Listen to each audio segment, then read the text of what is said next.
Well, hello, everybody. I am, as usual, here with Colleen, Hello. and we're here with Danny today. Hello. And this episode of our podcast is actually our monthly live Q&A episode. And so we do these once a month. You can go to the calendar on reikilifestyle.com if you would ever like to join us live. And you can see the dates of these. As we are designing our new website, building our new website, we are going to be listing those dates for the whole year, or at least the next few months, so that they're easy to find. You do have to be signed up for the podcast list in order to get the Zoom link to join us here. If you're already signed up, don't need to sign up again. I always say that for Danny. And the reason that we do that is just for security reasons with Zoom and how that can be an issue if you post the link publicly. So we would love to have you join us to ask your Reiki questions, to talk about our Reiki topics.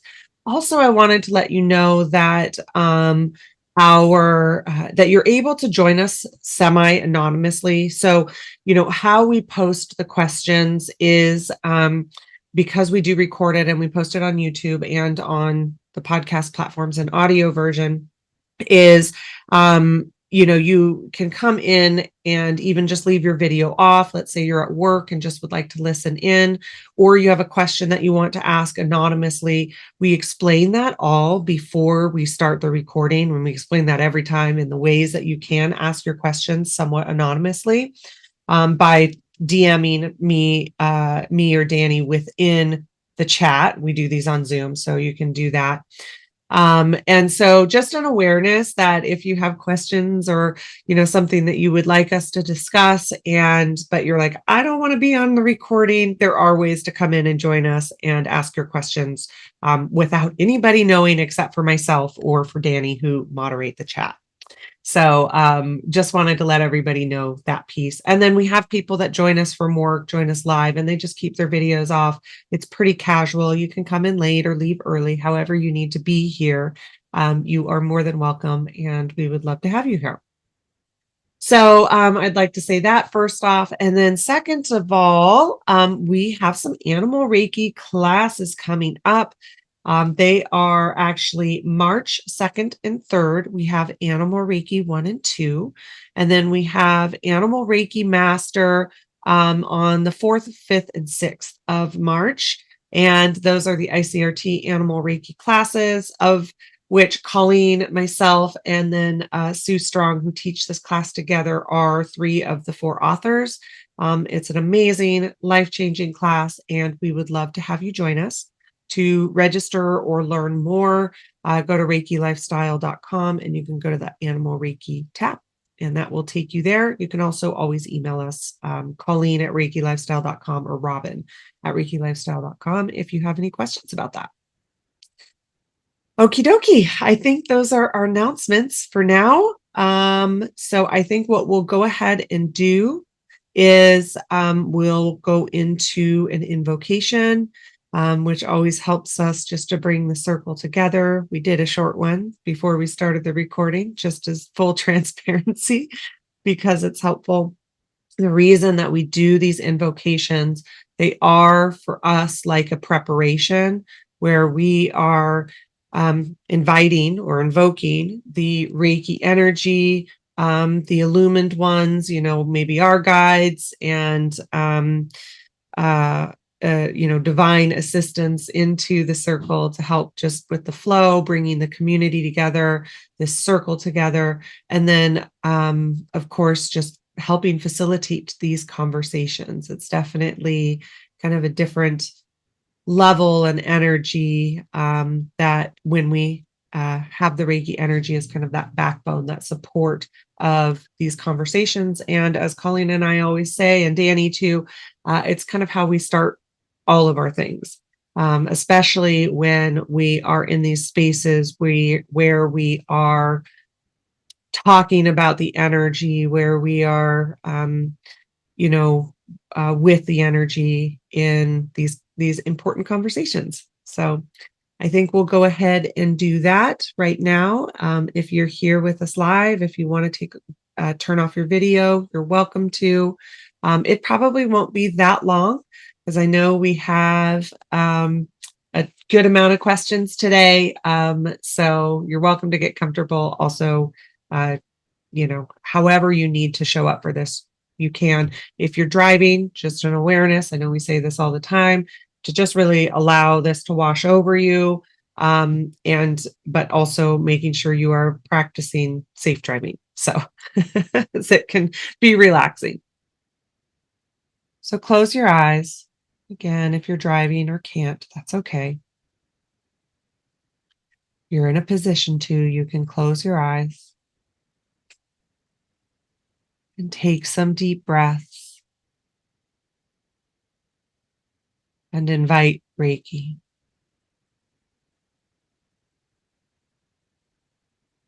If you're attuned to Reiki, you can activate Reiki with your symbols or just with intention. Reiki on. And if you're not, the intention of Reiki, of receiving Reiki, can say yes. And Reiki is being sent. It's an intelligent energy and knows where to go and what to do. And it's surrounding everyone right now. And place your hands comfortably on your body. And just receive. Open your heart and receive.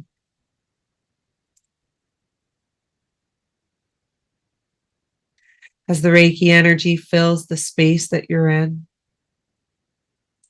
lifting any thought forms or density into the light,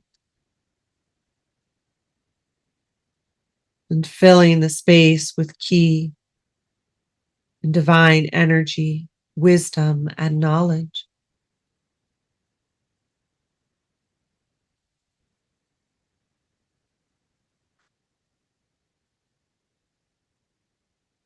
And as you breathe out, you start letting go of the busyness of your day and just allow yourself to be present here. And allow the Reiki energy to meet you where you're at.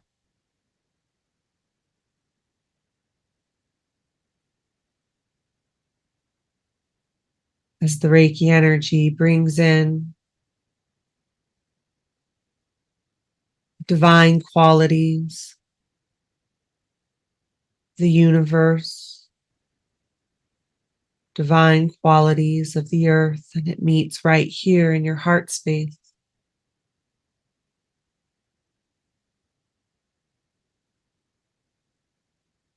If you're attuned to the symbols, you can say those now or activate them individually, or just know that they're activated within you and within your heart. If you're not, just breathe in those qualities, the power of divine love, the divine mind, divine heart, power of self and life force and vitality within you, the power of your higher self, your higher mind, intuition and instincts, and the power of your divine connection and the divinity within, the divinity all around you. And it flows through you now, down through the top of your head, up through the bottoms of your feet, through all of your chakras and the colors of creation.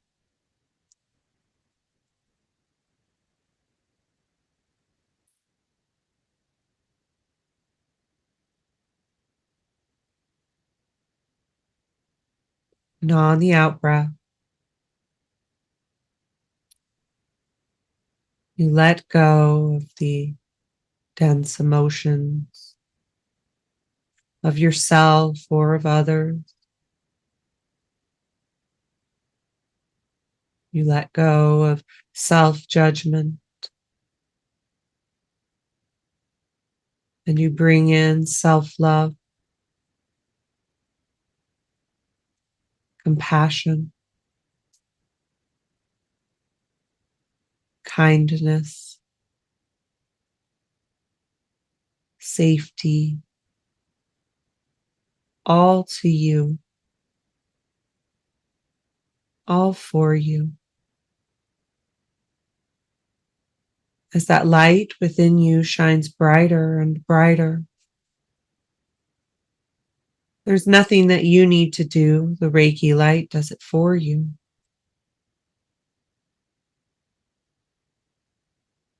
And the connection to all.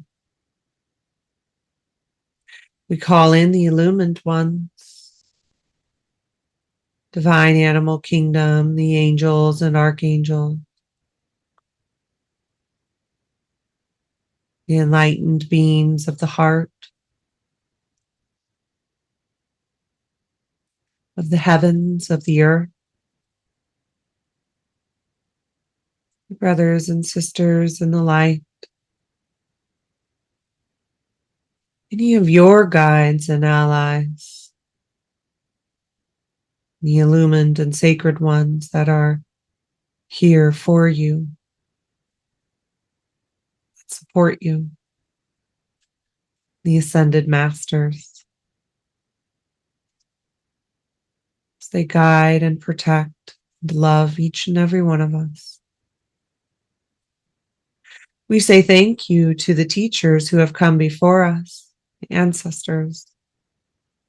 We're so very grateful for you carrying these ways all the way to us. And we say thank you to the students and descendants for carrying them forward. And we say thank you to the Reiki energy, to the universe, as we are in gratitude just for this moment. We say thank you to each other. Our circle is divinely ordered. Whether you're listening later or if you are here today, we are so grateful for each other to be able to have a community to share and talk about these topics. Thank you. And place your hearts on your your hands on your heart space.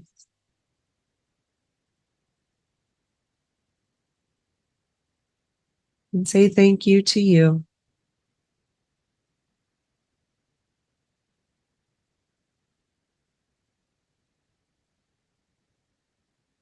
I'm grateful for you, grateful for each other. Thank you. And so it is. So when you're ready, you can come fully back in and open your eyes.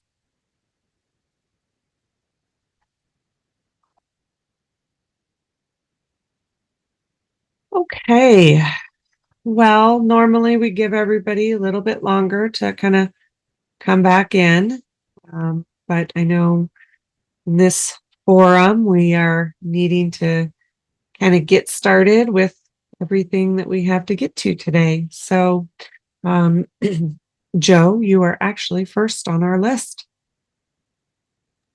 Yeah, hi everybody. I had a question on my mind, and it was so funny. I save all the Reiki back magazines. This is from 2019, before the pandemic. How to Strengthen Your Reiki Energy by Kevin Schoeninger. It was an interesting article, and it kind of dovetails into something that I've been thinking about lately. And that's where Reiki is right now after 102 years of its foundation.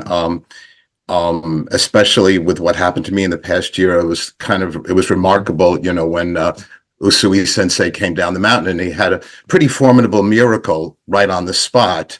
at that point, and that's kind of intriguing me. Something that could have been very useful for me in the past year, by the way.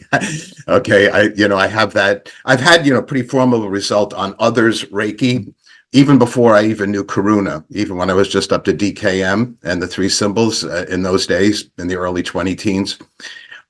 So what I'm just contemplating on, and I know there's no record of this, Colleen, there's no way that you can accurately state that. So if you just want to go off on just on a tangent with it, that's okay. But I've been learning through Reiki that Usui Sensei also wanted us to take responsibility for amplifying the energy with the passage of time also, that he felt that it could be amplified with time. And then, of course, we hear all these stories about the Kanto earthquake of 101 years ago. I guess it was 1923, right? And of course, he was very instrumental in helping people. So I'm sure that he probably had some formidable results with people who were injured and things like that. I'm thinking, I don't know if there's any record of that. But, I was just contemplating after 102 years, with Karuna, with Holy Fire, and everything that's gone on, have we reached the level of just where Usui Sensei was? I don't know if there's an accurate way of describing that, or is there room to move on, or have we surpassed him?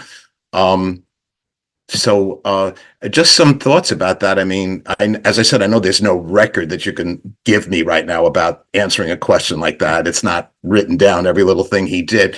But if you just have some general ideas or reflections on how we can amplify our Reiki energy, I'd be very intrigued.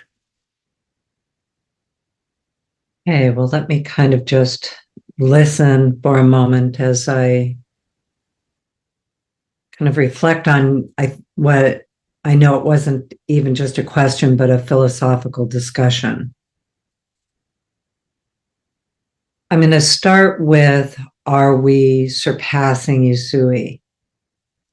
I think we are in the same frequency of personal growth and development through healing, spiritual growth, and consciousness.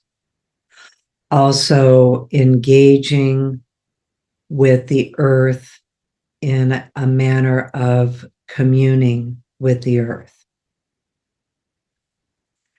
So as we learn more about the history of Reiki and Usui, which we have had some amazing podcast guests recently that are speaking of the history and some of these kind of philosophical topics that we get into when we're, in conversation with guests like this. I think some of it I can answer just really from my own perspective, because I think everybody will have their own perspective and engagement with it, and engagement with their perception of the answer, or not answer, but perception of the discussion. Having started my practice with Reiki, with shamanic training, and then also my own natural perception of the earth and my place in it.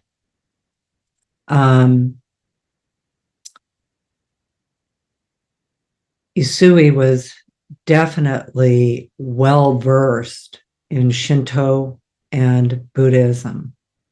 Shinto is absolutely a nature-based, spirit-based practice, and working with energy to engage with that more. He definitely was on the mountain to achieve an enlightened state called Anshin Ditsume as the purpose of his life, and then received Reiki as the answer to take him to that state of enlightenment, and then discovered that it was a healing energy as well when he stumbled over the roots and stubbed his toe. And also that he was inspired with his life's purpose to spread this energy in the world. That was his very first decision. And with his Zen master. And so that was his decision. And from my perspective, that decision is so foundational. I see the energy as, a central ring, and where are the decisions and where does the energy flow from that central ring as it, moves out in the world. And that decision was so important because it would have been normal for him to keep Reiki as a practice for just his own family, for their prosperity. So in that way, and then he also said that even though he had reached a certain level of enlightenment, he said there were always more levels to reach in his own life, his own perspective. And of course, he was still a human being.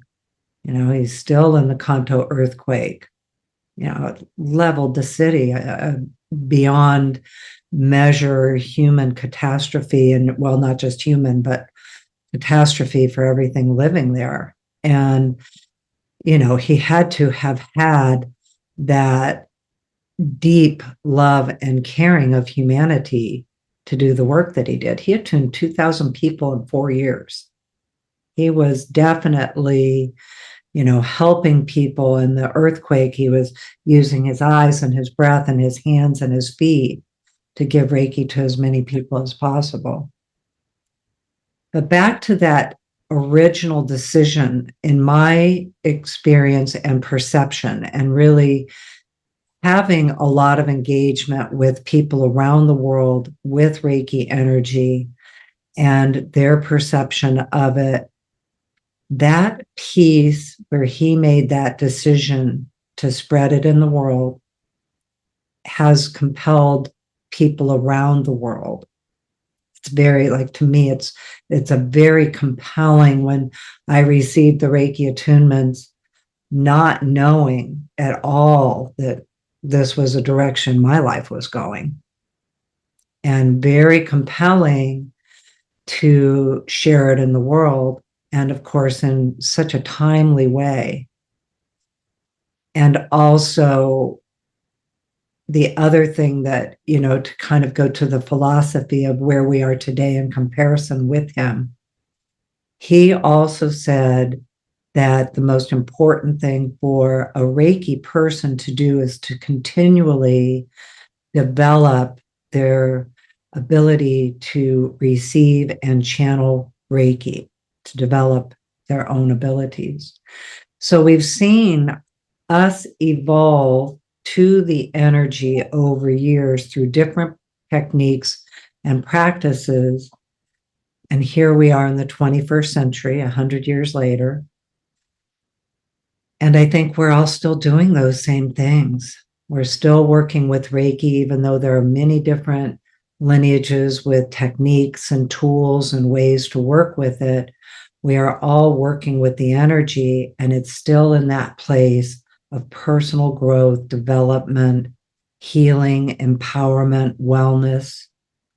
And what I think of it with the evolution of Reiki and seeing how just some of the central figures that we know about, Yusui, he was very innovative to develop Reiki the way he did.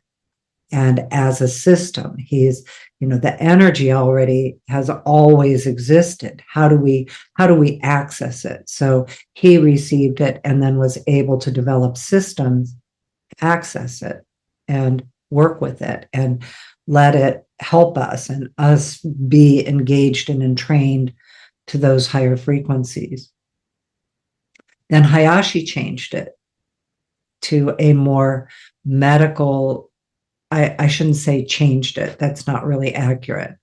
He focused on medical healing for the military, and he standardized it in beautiful ways. So very innovative in the way that he practiced.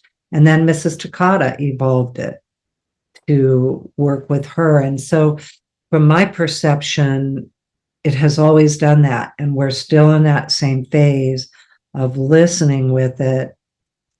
From my own perspective today, what I see with it is that it is trying to teach us how accessible these frequencies are, consciousness is, higher consciousness is, and that it is moving us into that that place where inner awareness and higher consciousness is valued and taught, and an ability to work with an energy that gives us access to those higher frequencies to help us in life.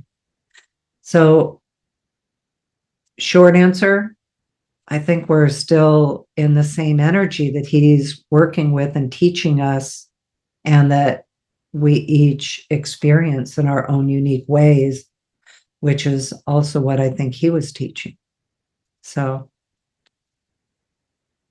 I'm not even sure what all I just said. So I don't know, Robyn, do you have anything you want to add to that?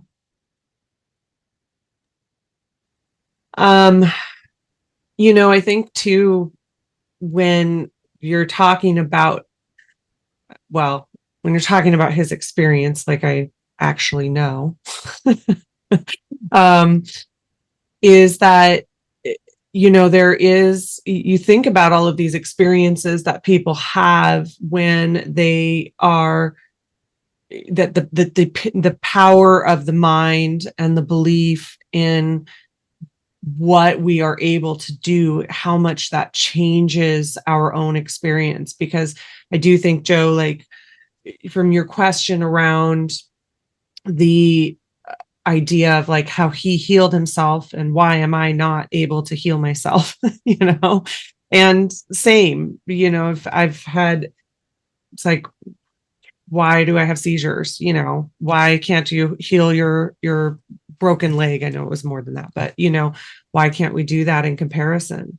And I do think that there's people that are, that come to this planet to help us to understand the possibilities that are there. You think about the ascended masters that come to this planet and teach us these things that the rest of us have, are trying to get to, or trying to be able maybe even to do. And he's kind of in that category. And we're lucky enough that he lived in a time frame where we were able to, relatively accurately document his experience. And people who have, I would say, I know it's more complex than this, but somewhat of a near-death experience, and then receiving the light of the universe, as he even said, it's like it's accessible to all of us, which is why he spread it, because he also wants it to be accessible to all of us, which is what we're channeling. And it is sometimes hard to comprehend that. There are experiences after near-death experiences that shift our reality. And as somebody who's had one, I can tell you it shifts your reality. I didn't ever have the power that he had, in that experience. And then also examining where my capacity of believing it is, and that is because intellectually, I'd like to think that we have that capacity and that I believe that. And then there's also this idea that of like, well, if I just don't heal myself, and I actually asked this question when I was on a journey relatively recently. I was like, why can't I have that level of capacity, or that that ability to kind of do the things that he does, or to the people that are able to hold those frequencies for a long period of time that are even on the planet now, right? Or like how can I not be, because I've touched that space, and maybe not the space that Isue Sensei has been in, but touched that space, of that I think many of us can relate to, where we're in that kind of fully balanced, peaceful space. But why can't I hold it in my everyday life? Why do I go into the duality of, anger, and then also on the other side of that, this great, beautiful space of compassion, things like that. And what I was shown is that I didn't come here in this lifetime, at least as far as I know in this moment, to be an ascended master, one of those people. I would probably already know, I'm 40. I'm not ruling out the possibility. But I'm pretty much ruling out the possibility. And that's okay. It's funny. I was just talking to my friend about this the other day, and she was like, and she's a student of Sadhguru, and what she was saying, how he talked about it, is that it's also not the easiest choice to be that person. That we think of it as like, oh my gosh, I'm just going to be in this space all the time, but everybody still has their own challenges within everything that they come here to this planet to do. And obviously we can see that through the ascended masters as well, right? There's, talk about challenge. And so, it's a really interesting thing to reflect on, to explore. To me, I go into the explorative space of, what is it that I am not able to get past that place of like, where is my belief in the power of mind, in the power of the divine, of what he experienced, to be able to channel forth to create miracles, because that's what happened. And there's people on this planet that you can see that within. And is there, like, how does that all work? I think is for each of us to kind of explore and answer on our own. And I think that was a part of who he was. And I know for myself, like, I haven't achieved that space at this point. And so to me, it's like kind of one of those deeper reflections of that space in my own kind of internal, I don't even want to say limitations, because I don't find it to be a negative thing. I find it a fascinating thing to explore on, why that's possible for people. Because do I think that we all inherently have that ability? I think probably. So why is that there's some that are able to achieve it and others that are not? And I don't think it's a lacking or a bad thing. I think it's a fascinating thing to explore, and to even explore from the philosophical ideas of who he was, even as like kind of, as a role model type idea, something that you can look at and be like, wow, look at what he was able to, outside of the achievements of spreading Reiki, look what he was able to do from the perspective of the miracles that he received and then did, so and the idea that he is fully connected to the oneness of the universe. He's fully connected to that light that the divine is, has that full awareness within himself, to be able to wake that up in other people, and have other people have that awareness. And he's not the only one. There's a lot of modalities, a lot of traditions that do that work. And that, like, there's a little bit of like, well, how do you do that? I want to do that, and to be in that level of awareness. It's not to say that I can't touch it for myself, but that you touch it for yourself, you embody it for yourself so much that you're able to create a system to awaken that within other people. It's just kind of philosophically mind-blowing. Yeah, there is a component of the mind. I appreciate what you're saying. I mean, you can go to Lourdes, or you can visit the missions in the Southwest, and you can see crutches that people just like threw away, just by visiting those places. And so, I understand what you're saying about the mental component. And Colleen, if you got swept away by your higher self to give me the answer, I really appreciate that. That's great. Well, it's so interesting because hearing Robyn's conversation too, and hearing a different part of what you were asking about or talking about. And I think the other piece I would add that I'm hearing, and this goes back to what we've been really hearing and what I was shown in Egypt in this previous trip that I just took, is what are the questions that we have? And ask for, that's what I was told by Sekhmet, who I did not have a relationship with, and I'm still kind of, checking it out. But anyway, I was in her temple, and that's what she told me, is to really essentially listen for the questions that I don't know even to ask.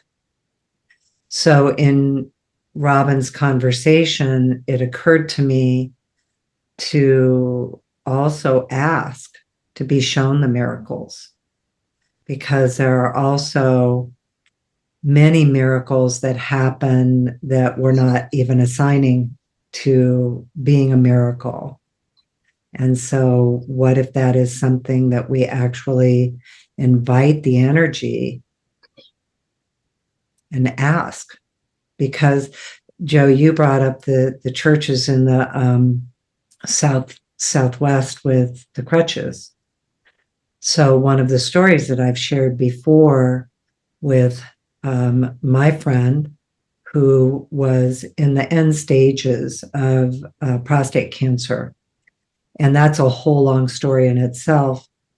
But we were, his sister had brought sand from that church for us to do a miracle ceremony for him. So we're like, yes, we're doing it. And I asked him for the miracle that he was asking for. And I'm thinking, I'm asking for the cure. Like, that's it. I'm in it for the cure.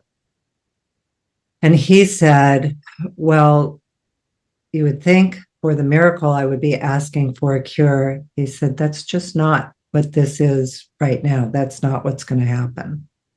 And he said, the miracle I'm asking for is family unity. And at that time, his family members were fragmenting. And I watched it. And it was almost even, I really had to get out of the way as the practitioner to not be, not that I didn't feel like I couldn't say, yes, I want the healing miracle, but also to really flow through for what he was asking. And I have seen that miracle happen. And I have seen that family, find their way back to unity of all the cousins, the aunts and uncles. They were two separate families from two different marriages. And we're looking at 14 years later, and they all have family reunions. Even the two wives, the ex-wife and his wife when he passed. And the family unity is absolutely there. And so that was one of the examples that I saw of, me not recognizing all the versions of miracles. And some of them seem really small and we don't notice them. And so I'm just even thinking, well, what if we ask for that, to both recognize the miracles that are actually here and kind of receive them, and then also invite the miracle healing. And then for me, what that is because Reiki does what it does, regardless of that also. And I have had many miracles that I would call miracles happen in my sessions, but they're not all cures. And so really having that Like for me, it was like I had to really process what that meant, and wanting the cure as the miracle, and then seeing that there were other miracles to be experienced. So anyway, that's what as I'm listening to this, I'm thinking, well, there are the questions in here for each of us. And so I'm going to be listening for the question. Thank you so much, both of you, for your answers. I really appreciate it. Yeah, thank you. Thank you. Good It's it's an interesting question to contemplate, and then even where the question kind of took us, even though I don't know if that was like, kind of the origination of your question, Joe. No, it's like I said, I was glad Colleen got swept away by her higher self to answer my question. So I expected a tangent to happen. You know us well enough to know that tangents tend to happen. That was good. Yeah, it's an interesting one to for all of us to ask our questions around it, or ask for the questions around it, as Colleen said, and also to be in the awareness of the answers, because sometimes the answers also come in unexpectedly and in unexpected ways, as Colleen, your stories kind of highlighted. So yeah. Go ahead, Caroline. Mine is a response to what y'all were saying, because I've always noticed like little mini miracles, and to me they're like little, stones on the stepway or whatever. And then the other thing I wanted to bring up is that sometimes the miracle is when my perception changes too, like dealing with a client. And I have someone specifically, I've known her for a long time, and she's done certain work for me before. And I knew she had physical limitations, but I didn't know how bad they were. And she asked me one time, what Reiki was, and, could she get a session and things like that. And I described it to her, and she never really followed up with me. But part of having that conversation with her guided me to hold a free Reiki share, because I think that kind of makes people more open to the experience, because they're going to be in a group and everything. So I did that last week, and she came with her sister. And at the end of the session, she had started crying, and I knew something was coming up for her. And she shared with us that she had never been able to lay flat on the ground like that until we touched her, and her body was able to relax, because she was born with scoliosis, or she developed scoliosis. So I didn't cure her scoliosis, but I gave her like hope. She got a little taste of Reiki. She saw how her body responded. And that's what I want to be able to do with this energy. It's so amazing to me that just touching somebody's foot, and that's what I was doing. She wasn't getting a full Reiki session. We walked around. Sometimes I was doing 2 people at a time, because there are only 3 practitioners for 15 people. So it works. And it works in ways we could never imagine. So that's what I had to share. Thanks, Caroline. Yeah, that's it. It's like, okay, seeing it. And so I'm actually going to ask that to see them every day. One of the ones I've asked for years is, to experience beauty, to notice gratitude, and also to notice kindness. And so I really like this idea of inviting miracles, and what is that, and to know more about it.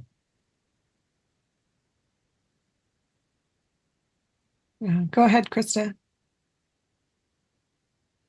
I was just thinking on topic, the discussion of the development of the energy, and and watching, the miracles. I specifically, really relate and resonate with, the process of the ICRT. I can remember back when I was deciding to choose, what Reiki to be attuned to, and not understanding what this holy fire was, and, what is this spiritual stuff? And you're talking with these heavens, and, I was really reluctant. I'm like, I want to be in a professional situation. I want to be able to explain what I'm doing. And, every little step for like what the 9 years I've been doing this has been, things have happened in front of me and manifested in ways that I literally thought was, excuse me, but BS. I literally thought that's what it was. And then it would literally happen. Like, I was like, okay, well, I'm in this class.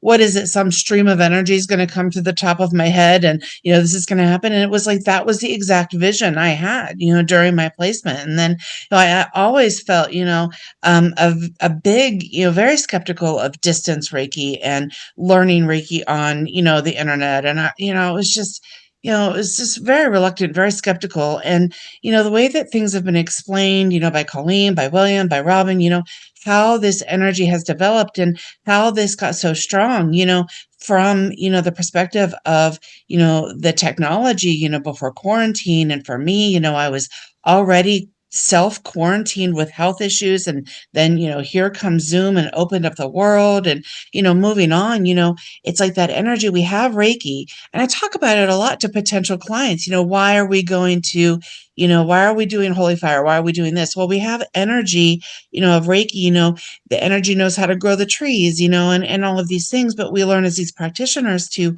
develop into these intention, these symbols, and what it did for me going through Corona and then watching the world peace develop. My goodness, we need that world peace energy, and then, being there for, in Japan for the service and the ceremony that, the conductor, very specifically said in Japanese that this energy is to be developed. And, just, William's stories. And, we very much are within our community developing. My goodness, animal Reiki has developed just within the last, couple of years. And it's constantly evolving. And, what process am I in my journey, to play a part in? And, my struggle every day with this is me feeling, the self-value to be a part of it, and just, appreciate, being here on this forum. But I mean, it's very directly, I can speak to this, and I speak to clients quite a bit about what it is that, what is this and how this is developed, what Karuna did to me. Well, Karuna, when I went through that 3-day training, I was able to release one of the greatest phobias of my life, and these specific intentions. And I realized through this process what my life's dream was. And I didn't even know, but my dream of life was to have a magical life. And through this process, I get to have that every day. And I'm just grateful for Robyn and Colleen and all of you for making this so available and, making it attainable and tangible. Oh, thank you, Krista. And yes, I agree with you. And through the challenges, it does help us to be, mindful, conscious, hear solutions, even sometimes in the feelings of crisis and overwhelm and challenge and difficulty. One of the things that I do want to say about what you were talking about too is that skepticism. I actually support skepticism. I think it's important. I am very aware of some of the things that I experience and then relay my experience and what I say about things and how outside the box it is, and an expanded view of reality is what I like to call it.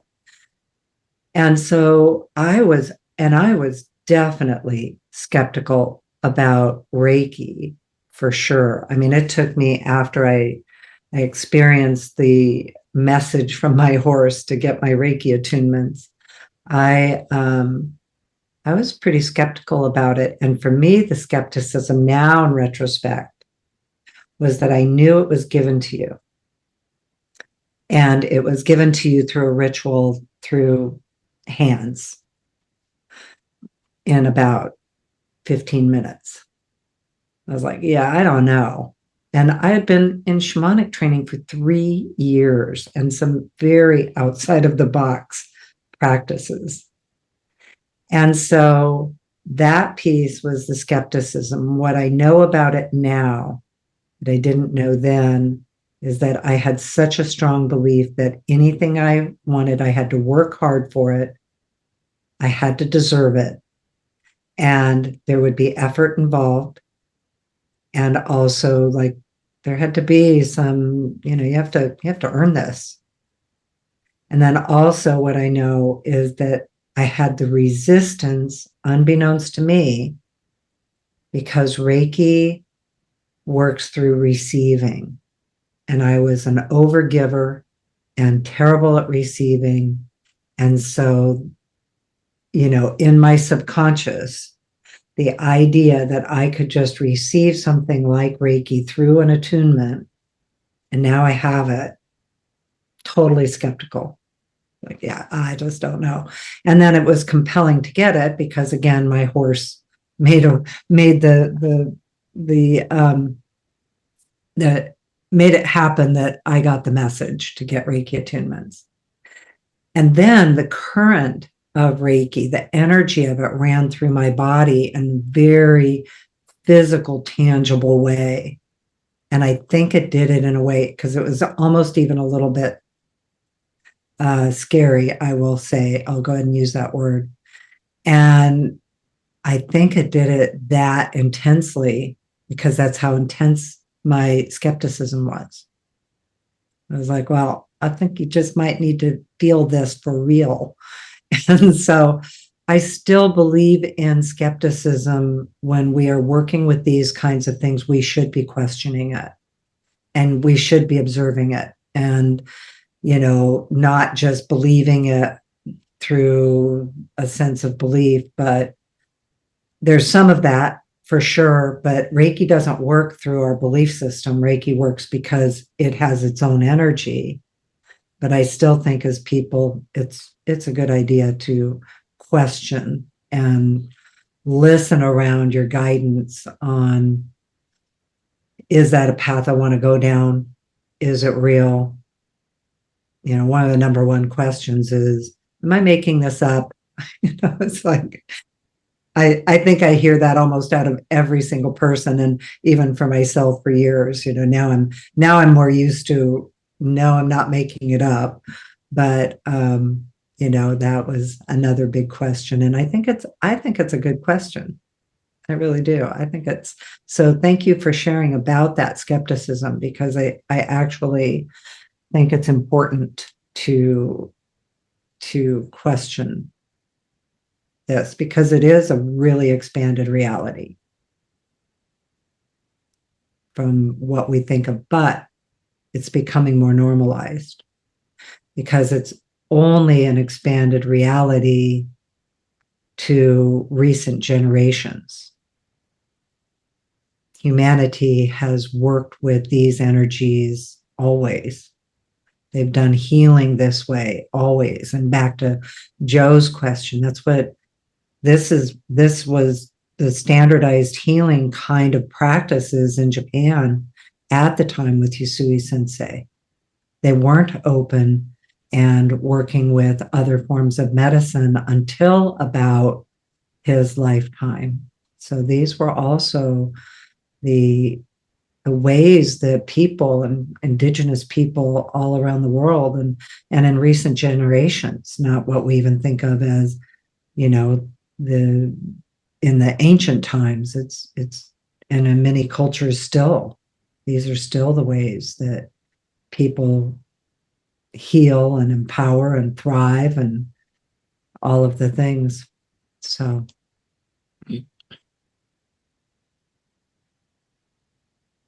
All right. Great discussion. I think, Gail, you were up next.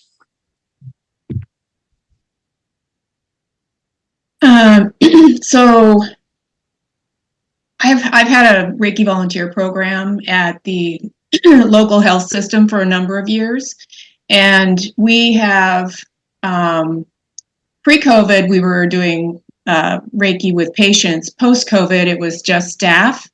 And now we are merging into making Reiki available to cancer patients. And I want to be able to, while I've been teaching to staff, I want to be able to offer at least a level 1 to patients and their caregivers, but they can't always sit through a 9-hour class.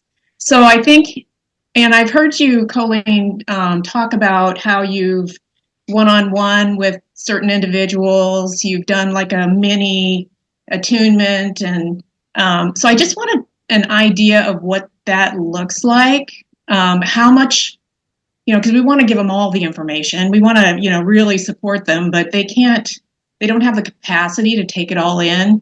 So what has that looked like for you, like in a variety of different situations or scenarios? Well, to summarize what I think your question is, and you emailed it, and in a certain way, I'm not really like, maybe on one-on-one, I have one answer. And then if it's like a group, if you're creating a structured method of a group class for multiple patients, would be probably a different set of answers. For sure. That I think there are other people that I would refer you to that can give you better answers that way. And we definitely have people that are working in medical Reiki I think in the ways that you are speaking of, that I can refer you to. And they would have more experience and knowledge. My experience in working in medical Reiki with oncology is as a volunteer. As a practitioner, which I think is maybe more of the question that I can answer, is that there have definitely been times that I have given people attunements to Reiki, placements to Reiki, who are not going to be able to be in a class. That's not the purpose of the Reiki for them. The Reiki for them is for their own health, their own self Reiki. Or I have also given people attunements that are caregivers, and for the same reason, one man I'm thinking of, his wife, he was caregiving his wife, working full-time, and had 4 children. He was not going to be able to go through a full Reiki training, and that wasn't what he needed in the moment. What he needed in the moment was the Reiki energy to help his wife, himself, his children, and to manage it all. So in that case, that was during a session, and giving him the attunement to it, and then giving him enough skills to do self Reiki and hands-on Reiki. And later, he did come back for the full training, where, that's like when I'm doing those one-on-ones, I'm not giving them a certificate. It's not like you have taken the full Reiki class and now you have the training you need. But at the same time, we can even go to the historical basis of Usui, that he gave Reiki, and he gave 2,000 attunements in 4 years.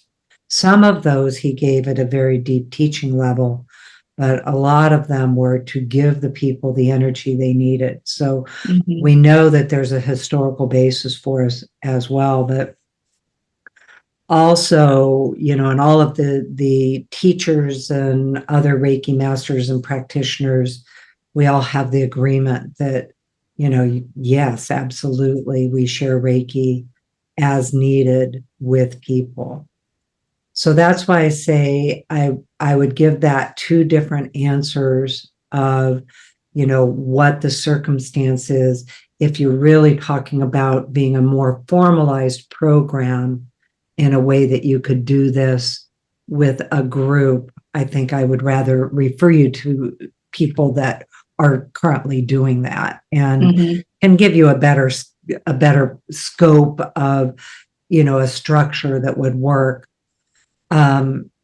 It's always possible to do short, a couple of short classes, or, like do it in 3 classes over the Mhm. course of 3 weeks, 3 hours, something like that. Mhm. So I think there's lots of answers to your question. Yeah. Yeah, I've got the group scenario dialed in, and I've been working with that. It was more I really like what you said about doing it as part of a session, because the program is twofold. There's a room we share with massage therapists, which will be more the longer Reiki sessions for individuals who schedule that. But there's also those where we're rounding in the infusion rooms and just giving snippets. And I think the individuals who could use it without all of the, obviously they just need it for themselves or for their the caregiver needs it for their loved one. I really like the idea of doing it during a session, and then just giving them a few tools to take with them just to get them started and get them going with it. That really resonates with me. Yeah. Thank you for that. Thank you. Yeah, I it's one of those things where you listen and listen Mhm. to the energy. And here's where my take on, is there a rule around it or not? I'm going to listen to the energy and the needs of the people. Right. To me, there isn't really a rule. There is respect for training if that's where a person is going. As you know, we all know, we do extensive training courses and classes where, depending on what people are looking for. But in a case of just plain need, you listen to the Reiki energy, and the energy is the teacher. The energy is going to let you know. And I find if there are circumstances where it's not really appropriate, then I would hear that and not, for some reason, not bring it up that, hey, I could do this with you. So it's a one of those, to let the guidance of the Reiki energy, the person, and your own inner guidance, and listen around it. Yeah. Thank you for Yeah. that. Yeah. Part of getting the program going, we're hopefully starting in March, is I'll be presenting at the support groups. They have a wide variety of support groups for all the different cancers. And I want to have this piece. This is like that last piece that I don't feel like I'm not real solid with it because I haven't done that. But you've given me some good food for thought around that piece of it, and the spectrum of what I can offer to them, and make available to them, because not all the individuals in the support groups are actively in treatment. So yeah, good. Thank you. Yeah, I have attuned people in the ICU. I have attuned people in their own home. That one woman had a stroke, and we were very connected telepathically, although not verbally like what we're talking about now. She definitely wanted the attunements, and in one of them I gave her the attunement, and of course there's nowhere there for things like the history or things like that. So I gave her the attunements, and she was in bed, and her whole hand, the palm of her hand, turned red at the fingertips, and she kept for probably a good 20 minutes to a half an hour just moving her hands in waves, and you could see that she could see the light energy, and she'd just be like, ooh, she was nonverbal. So it was just, well, perfect example of a miracle. Yeah, getting that's to lovely. completely watch her with no filters around any of it, watch the energy through her fingers in absolute, like her eyes were just in awe and dazzled. Like it's so pretty, and so I've had, definitely a number of experiences where that's what it's for. It's to help and to empower and to heal. And so just listen to the Reiki energy itself and Yeah, the for people sure. in need. Yeah. Yeah, Thank you. yeah. So the next, I'm going to actually offer two questions that are seemingly unrelated, but to me, the topic is somewhat related. So I was given Robert Camp Destiny chart reading for my birthday. I've done this other years, but this time it was disturbing. Several nines popped up, and it was interpreted that I would lose someone close to me and my family. Since I have 3 incredibly close people to me and I have lost 2 of them, you can see my concern. I also have other family that I'm very close with, and I understand that destiny is always in our hands. This has been preying on my mind. I have done Reiki for this, but I'm also looking for other guidance. So that's kind of the first question. And then the second one, let me just get to it. Sorry, with all of these ins and outs, things are a little hard to find. Okay, here we go. Is there ever a feeling of being disconnected from Reiki source? I gave Reiki to my cat and it helped, but she still passed away. I know Reiki has limitations and cannot break karmic contracts, but I felt let down. Since then, I am questioning my Reiki practice and if it's for me or even working anymore. Do sometimes people need to be reconnected to Reiki or reattuned to Reiki?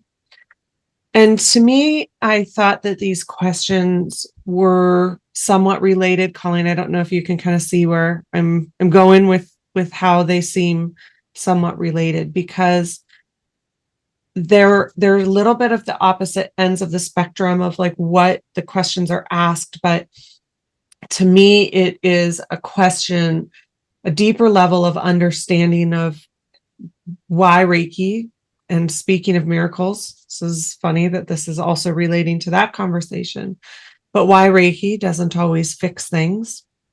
And then with the other question is that even though it's about a different topic of a different modality, which I am not familiar with that modality of the destiny cards, but that could somehow, be, I don't think the question was responsible, but that's a very challenging kind of maybe information that was received. And does that have any responsibility? Does that play into the scenario of then losing somebody? And so it's, to me, this overall idea of, can we ever be responsible for these things happening because of maybe some of the Reiki that we gave, or maybe some of the choices that we made? I know that that's a common question within Reiki. I gave Reiki and then this event happened. A lot of times we see this in animal Reiki. I gave Reiki and an animal passed away shortly thereafter. And is the Reiki and is me giving Reiki in any way responsible or created this or made that happen? So to me, that's kind of the underlying of all of it. And then I know that the idea of being disconnected Reiki is to Reiki from the second question is another layer of that. But I thought that is a pretty common line of questioning that people have. Are my practices kind of either ever responsible for it, or why didn't it fix it? And also, maybe I got the answer, or I got this kind of premonition and I didn't really want it, also is within that. And I feel like those are all related. So I think that, and Colleen, I know you'll have a perspective here. I think that it is challenging when we have these situations happen. So first of all, I'm not going to bypass that we're talking about grief and loss. And I know that so many of us are actually called to Reiki because we have scenarios in our life that we want Reiki to help us navigate. Also, can Reiki fix things? And we, as we've been talking, have had miracles happen in our hands. And we've also had, these situations where I haven't had somebody pass away in my hands. I know Colleen has, but I have had animals have this happen with me, or with clients. Maybe they passed shortly thereafter. And the hope of the client is that the Reiki would fix it in that situation. And that's a part of the reason that we reach out to Reiki. It's a part of the reason that we learn Reiki in the first place, is to help in these situations. And I know over time that it is one of the harder parts of, our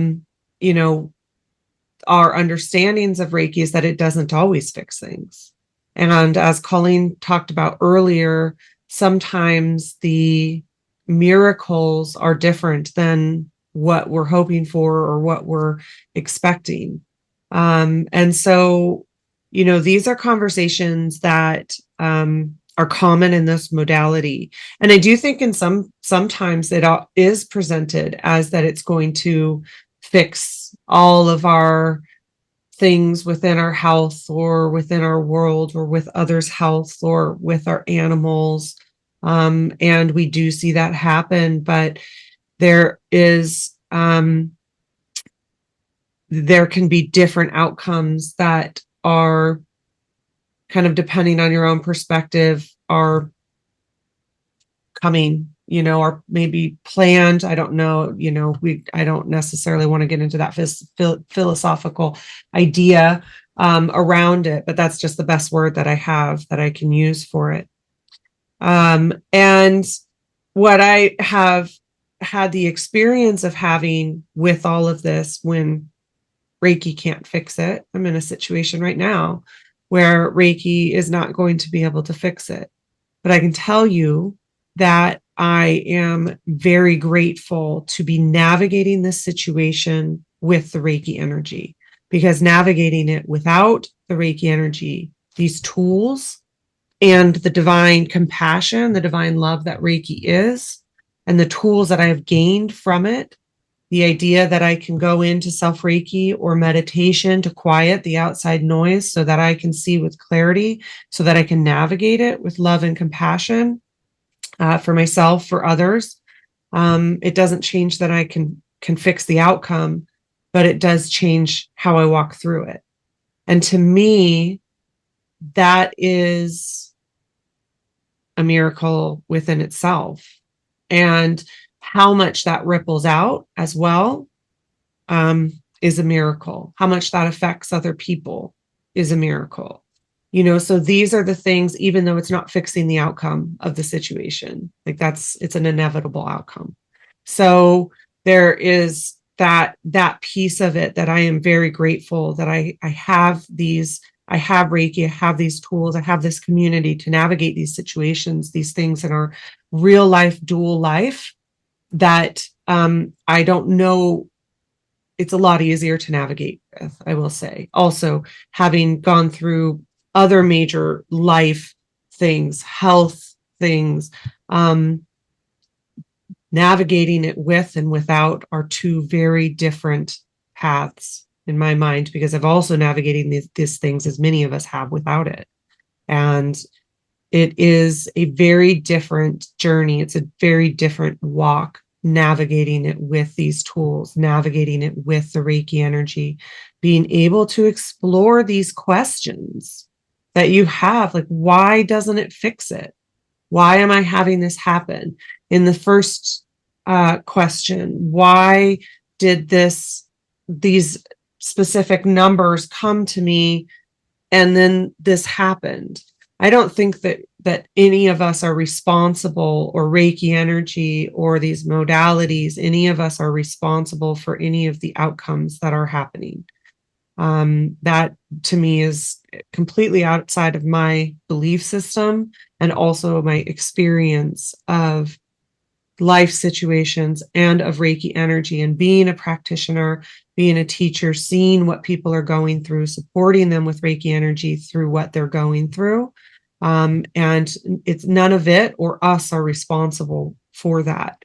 But you can also ask as to why this, to why that specific situation happened. Those are the questions that you can ask Reiki energy. Why didn't it fix it? Those are the questions that you can ask Reiki energy, and also go into your kind of own ideas. Also, going into like our own grief around it, our own like where we can sit in those challenging parts of these life journeys that we all make, these life dual natured things that we all go through, that are really hard. And we can also, kind of sit within that as well and ask the Reiki energy how we can travel through this and why. It's another place that it helps us to explore. So there's that piece of it also, from a standpoint of being, you can absolutely be reattuned. Even if you're feeling connected to the Reiki energy, we do attunements all the time. And so that is another thing. Also, getting sessions from other people can be really helpful around that connection aspect. I know Colleen will have more perspective around that as well. So there's that piece of it too. But yeah, you can absolutely go through the attunement process as many times as you are feeling called to. Well, again, trying to just listen for the questions behind the questions. The first thing that I hear that I want to say is, as you are questioning these things with Reiki, keep doing Reiki. So that's the first thing, because over the course of years, I've had all these questions and I've had all these experiences of it doesn't feel like it's working, or why didn't it work? And what I learned is that I can have these questions. Reiki energy does the work regardless of my personal experience of it. The questions help me observe the answer and receive the answers. So I'm going to use the example of feeling like it's not working. I can't feel the energy. It didn't work. It didn't cure. So there's your question behind that of like, why not? One thing to know is, even if you have that deep doubt in this moment, it does not affect the Reiki that you give to someone else or the self Reiki you receive, because the consciousness of Reiki does the work the way it does it, and it's not dependent on your belief or your personal experience for it to do the work. At the same time, it's teaching you how it's working for you. So there's the next question. Not just why didn't it work, but how is it working? Move it into the show me how what this was. Like, show me. I want to understand how Reiki is working for me if I'm not feeling it. how is Reiki working for me? And it didn't cure. What is it actually? How is it helping me? And observe how it's doing the healing work and move into that. And also know that you can continue to practice even when you have doubts about it. I think Reiki trains us through our life experiences because in retrospect, you'll understand a whole lot more than when you're in it. Upon reflection, I can look back at those times in my life when I had those doubts, and I understand about it today in ways that I was not able to understand in the moment. And as Robyn was saying, navigating through it with Reiki did help me both navigate through it, and also it helped me understand how the Reiki energy is actually working. So there was a certain training aspect or a teaching aspect from the energy itself. And the other question of, now this expectation from this reading, and I'm with Robyn, I don't know the reading or the method that you're speaking of. And so same thing, not bypassing the discomfort that would come with that. And of course, the grief that you're in. For me, it's again, move into how is Reiki helping me now? How can I use it today to manage to manage this circumstance? And so often those are the answers we don't have. They're the questions we have, but we don't have the answers. And so what I have learned to do, because just like everybody, I have life challenges. I had some pretty good ones last night. Not so serious, but challenging. I have those too. We all have them. Yusui Sensei had them, even though we, kind of put him into a category of he was never in a disturbed state of mind, but there's some evidence, not disturbed, I don't mean it like that, but you know what I'm saying, just stressed or anxious or anything. So what I do know, and Robyn talked about this the other day, is what I learned through all of it is just keep showing up. And there would be times when I would be so resistant to even inviting Reiki. It'd be like, I'm not even going to say it. I'm not doing it. I'm not going to say it. And, going through some of the skepticism, the disbelief, the am I making it up? What does it all mean anyway? The one thing I always did was I kept showing up and I just kept doing it, even though I didn't always feel it while I was doing it.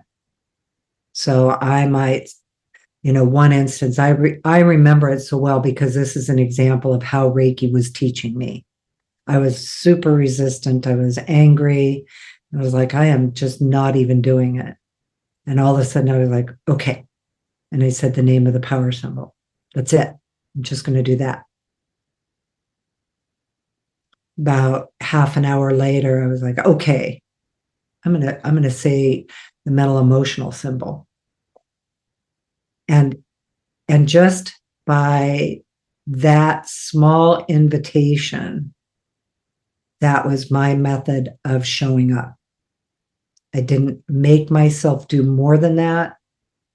I didn't have expectations other than that. I just showed up. All right, I'll say it. And watching, and I mean, I can feel the essence of that moment right now. And that was 20 years ago, maybe. And I remember learning that piece of it was that I didn't have to do requirements, because that's what I was expecting to have to do. I was feeling like I was, okay, now I have to be required to go sit and be calm and meditate and be all zen. And I didn't feel that way. I was like, I don't have it in me. I don't, as Robyn mentioned, the capacity. I didn't have the capacity that day. So the capacity I did have was to say the names of the symbols out loud once. And I watched how it shifted me slowly and into a place where I could listen more deeply. And in retrospect, I learned and observed that the Reiki energy wasn't dependent on me going out, sitting under my tree, and spending an hour meditating to get to a place of calm. It did it the way I needed it at the time. So I know that seems like a different answer than the question that was asked.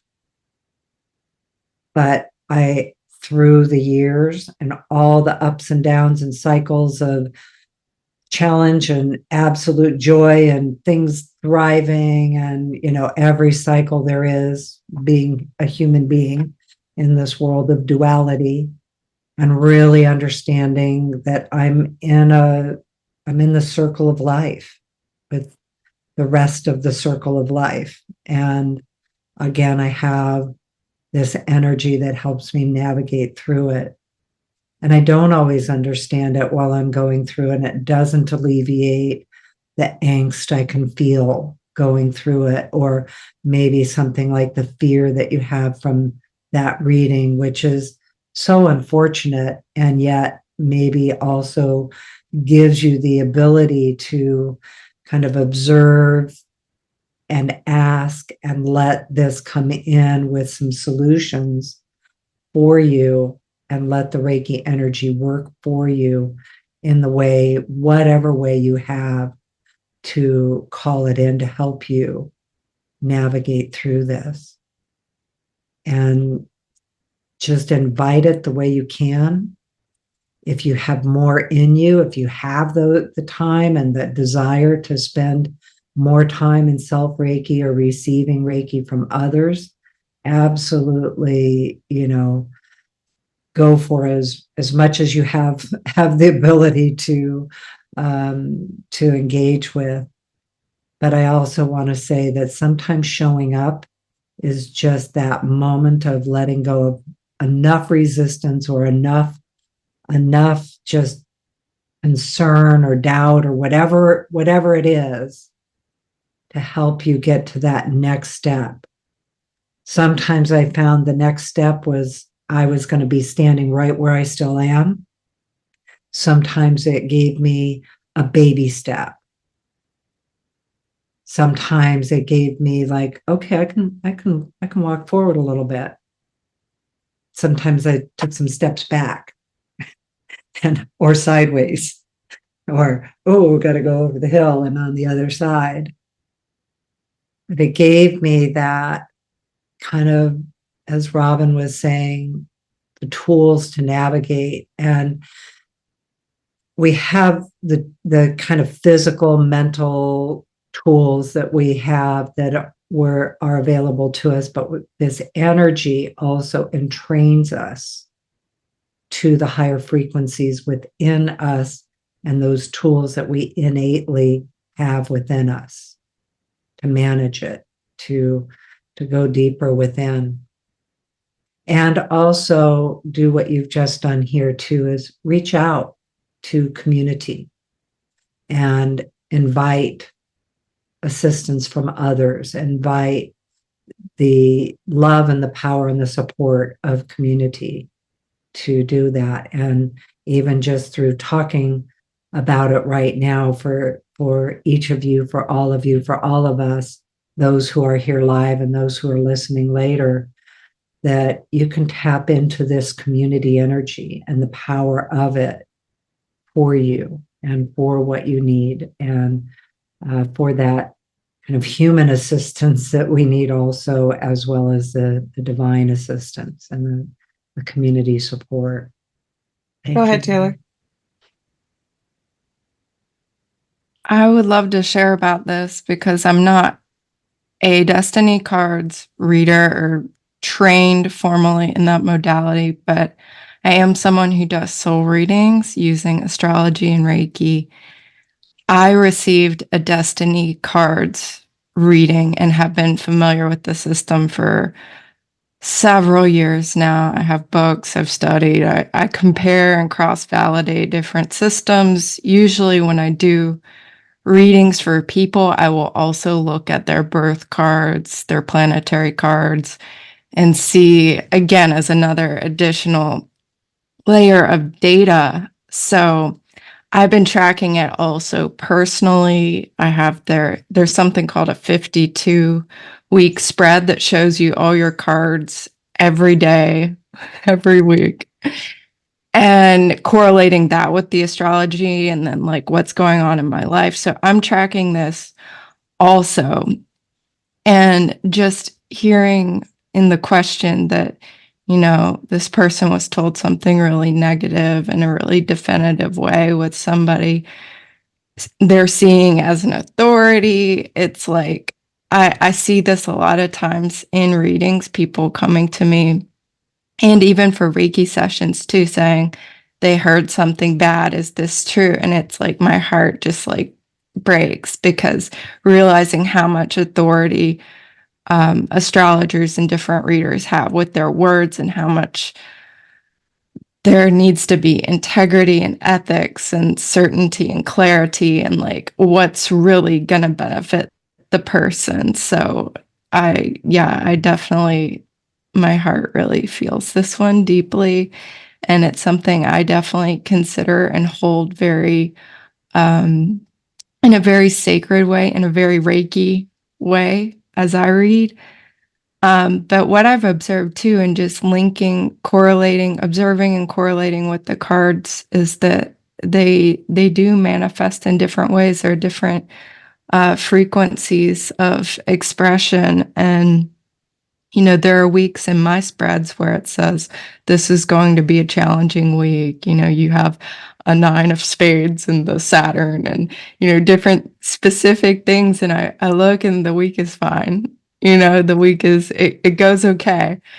And so I do my best. I'm even like, do I even want to be looking at this anymore? Because it's like almost implanting negative things in my consciousness that then could be mirrored out in reality. So yeah, what I have observed also is that Reiki can heal and lift any kind of layers and beliefs and thought forms that come in when people receive a reading or some specific prediction. I have seen that happen definitely for myself and then for many different people who come to me for readings. So yeah, it's that's why I always work with Reiki and in this work. And then I've been shown so much Reiki's guided me in my different predictions is like just talking about energy patterns rather than specific forecasting specific events, because what I keep being shown is there's infinitely many timelines for any given person as well. Infinite possibilities, infinite futures, infinite, it can go so many different ways. So yeah, it's very humbling to look Kayla, at these things. thanks for the addition, because what's interesting about that is that I actually had a little bit more of a conversation with this question, and I'm unfamiliar with the prediction cards. So that was the first thing that I said. But what I said is that astrology, because I know more about astrology, there's different aspects in your chart for, the coming year that you can see, okay, this is potentially a challenging aspect that is coming up, and it's information to help you like, okay, I can flow with this, or it's helpful to flow with it rather than against it. And I actually used that example, and I said even very experienced astrologers would not make like that kind of prediction. So I appreciate you saying that, and then also the fact that you're familiar with some of these other modalities around it, because I do think that the predictive piece of it, like I'm always very skeptical of predictions, because you see that a lot in a lot of, not just in these modalities, but in other things. And, I I think that there's a little bit of I don't, I never want to disparage anybody, but I think that there's a little bit of that, like you said, there's responsibility and there's ethics in all of this. And even when I had my Pluto aspect, and I have Pluto in the eighth house in Scorpio. And even when I had that and met with multiple astrologers, also it is a tower moment, which it was a tower moment. So, you can look at that and think this is, a very challenging aspect with the where it was conjuncting, but or you could look at that as a tower moment. And sometimes that's the idea of it. But thank you for sharing that. It's funny because that was also what I had talked about. Like, yeah, there's, here's some formulas that is a potential for a challenge. And also, like you said, sometimes it's not. Sometimes things are fine. So, yeah. Well, and the other piece of that is, as Taylor, as you were saying, with 1,000 possibilities, everything can change in one decision in 1 second, which is, I guess, I do like looking out ahead of me. So I'm not one that I am only in the now, but this supports the idea of, well, really all we can know is right now and out ahead. And I've always seen these things as, rather than specifically predictive, it's like you were saying, they're energies, and we can move into the higher frequency of them. And actually, that's what we do ask for here. Like, take us up into the higher frequencies, like this with Pluto moving into Aquarius. That's a big shift, and we're seeing it everywhere if we're observing it. And yet I just keep asking, like, take me into the higher frequencies of this energy so that I can navigate through it again. So, and then I think also in this is for us to always remember the importance of discernment and discretion in what we share and how we share it. And also the awareness that even if we think we're sharing it one way, how the person hears it can be a different way. So the other thing that I would say with that, for anybody wondering if you receive information that you are uncomfortable sharing, or your discernment is not to share, you are never responsible to share something that you feel like is even if it's just because you just simply don't want to. You are never responsible to share information, but you are responsible to be discerning with information that you receive.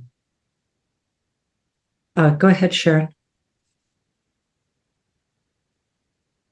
Yeah, and comment to what you were saying, Taylor, I sometimes with astrology, it's almost more helpful for me in hindsight, because I'm the type of person that I get anxious, and when I start to see those things, it's like I start ruminating and getting fearful, and it's almost more helpful for me when I get a reading to like look back and go, oh, that's what that was about. And it sort of helps to give me a little bit more confidence or feeling of security that that I'm more intuitive than I give myself credit for, or that somehow I don't have to fear as much that, oh, I'm on my path or something, that somehow or another it gives more confidence that things will unfold the way they need to, or I don't know. It's hard to explain, but I agree. I look back and go, oh, that's what that was. Even if I had the astrological reading ahead of time, which, by the way, Taylor is a very good astrologer. So Taylor Norris. I want to read what Kim just wrote too. My training with oracle cards is in hearing. My training in oracle cards is in hearing predictive, time-based, or deadlines is more about our ego trying to protect us, whereas intuitive has a more calm, pleasant, affirmative answer. And then upon reflection and asking questions with Reiki, we can discern and ponder. Yeah. I think most of us in these kind of fields love the discerning and pondering. So lots of pondering. If anything, that's one of the things Reiki really can take us to is the pondering. And I am really loving this awareness of listening for the questions that I have. And I'm hearing them as other people ask the question. It's going back to, well, that's the question you have. Ask the question and listen for your answer, because that's what Reiki is really about, is discovering your answers and your inner truth. We see a lot of commonality with it, and at the same time, we see the individuality with it too. Well, Robyn, I think we're at a We are, yeah, I know we had a couple of questions, but we do have to kind of have a time frame today.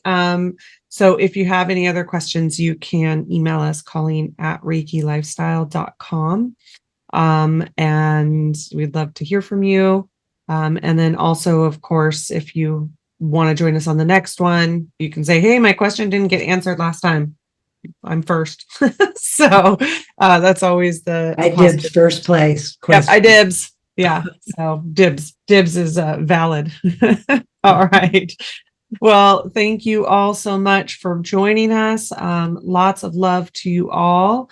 And we open the circle today with so much gratitude and so much love. And we just hope that you can take this Reiki energy into the rest of your day and your week. And we hope we will see you next month. We receive those miracles.